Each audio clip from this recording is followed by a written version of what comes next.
I'm Barbara, and I'm Spanish-Italian.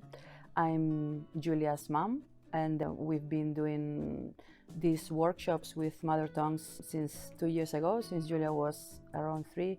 And at home, we expose Julia to different languages.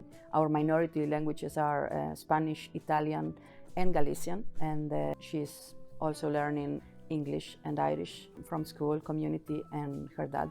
Activities we've done was art, music, and storytelling workshops, and the Mother Tongues Festival. I think their work is very important, especially bringing multicultural families together. I think what we liked about the workshops that made us want to come back every time was how warm and friendly they were, and as well the creative and the fun part of it. The biggest impact of mother tongues for families, I think, is the fact of facilitating a place where families get together and kind of building that community, that multicultural community.